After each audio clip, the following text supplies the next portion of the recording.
I know it's already a week into February, but these are the 10 books that I hope to read in February. I've been a little bit under the weather. I got really sick last week, so I've been resting and not posting, but I'm on the up and up. I feel a lot better. My energy's restored, so I thought, let's go ahead and film this before it's mid-February already. I do have quite the variety in here, from fantasy, sci-fi, historical fiction, and more. So to start this off, I will be reading Maya Angelou's Wouldn't Take Nothing for My Journey Now. This is a very short collection of wisdom that she passes on different topics like racism, taking time for ourselves, grieving, and style. My friend Heather actually lent me this book last year, and since then I've been reading 1 or 2 nuggets of wisdom that she presents here, but I really want to focus on it this particular month. I'm thinking of maybe reading 1 a day to finally finish it through. So this year I really wanted to focus on one particular author whose works I really want to read. If you don't follow me on Instagram, I did set up a poll of different authors that I'm interested in,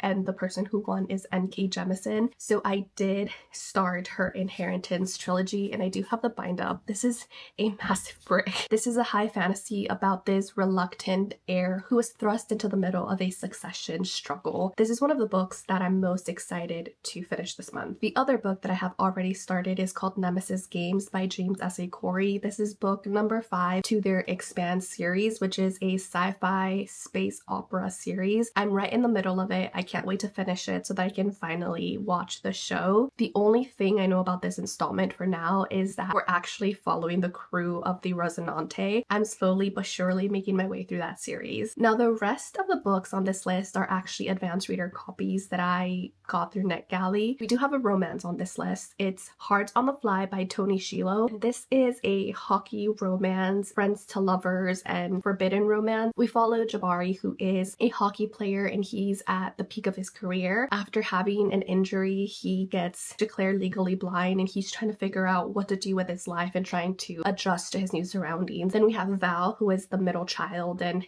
she often puts others' needs before her own. Even though she has this very successful career, she never really does anything for herself. And so the two are paired on a blind date. And this is where Val learns about Jabari's condition, which is information that hasn't really been made public. And Jabari finds out that Val is his ex's sister. This has already come out. It came out February 3rd. Another book that I'm very excited to get to this month is Keeper of Lost Children by Sadeqa Johnson, and it does come out February 10th. I've previously read Yellow Wife and The House of Eve by this author. I really like her writing. I find her stories to be incredibly immersive, and I always learn some hidden history that I've never known before. This is set in post-World War II, and we uncover the lives of biracial children from that time, from American Black GIs that went abroad to Germany and German women who lived there. That's essentially all that I know, other than it's multi-POV. So I'm intrigued to see how this story comes together and what else she brings to life for us. Another book that I have on my list that has already been published is And the Ancestors Sing by Radha Lynn Chaddah. This came out February 3rd, and it's also historical fiction. This is set during the post-Cultural Revolution in China as they were industrializing. I believe we follow 2 women, one of them who gets married off to a rice farmer and then a sex worker in Shanghai. And it's really supposed to give us glimpses into this very rapidly changing time in China. Another book that I hope to get to is called The Body by Bethany C. Morrow. This is the author of Cherish for Raw. This is supposed to be a blend of supernatural and psychological horror.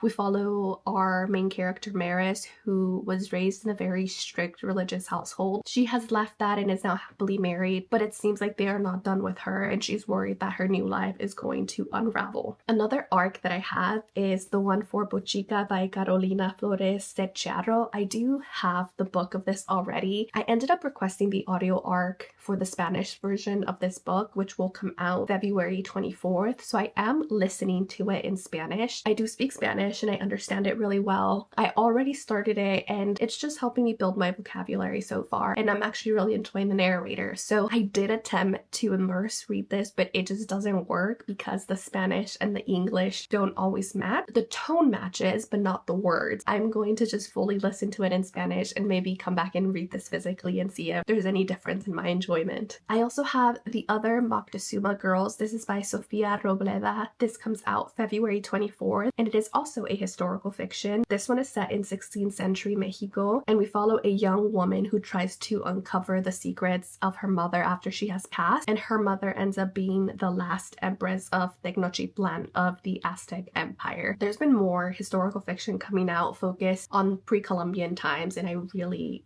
like that. I will consume all of those stories. Mali Nali came out maybe 2 years ago. That one didn't quite hit for me, but we'll see about this one. Final book on this list is a collection of short stories. I try to read at least one short story collection a month. This is I Am Ghost Here by Kim Semak. This comes out February 24th, and it is this author's debut story collection. This consists of 12 literary short stories, and these stories focus on women facing modern challenges or trying to survive the existential horrors of modern life, like climate change, capitalism, and the patriarchy. Sounds really interesting. I know this is an ambitious February TBR, but I'm really excited about all of the books here. Let me know down below what you're reading, and I'll see you on the next one.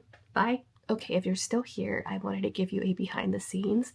So we are thinking of painting some of the rooms here, and we ended up going to the store and getting a couple of paint swatches, I guess they're called. I'm going to show you the one for the bathroom, and I want to get your take on which color we should paint it. These are bold colors. We're kind of tired of the grayness and whiteness of the walls. We really want to bring color to the place that we live and make it our home. So I'll show you the bathroom swatches now.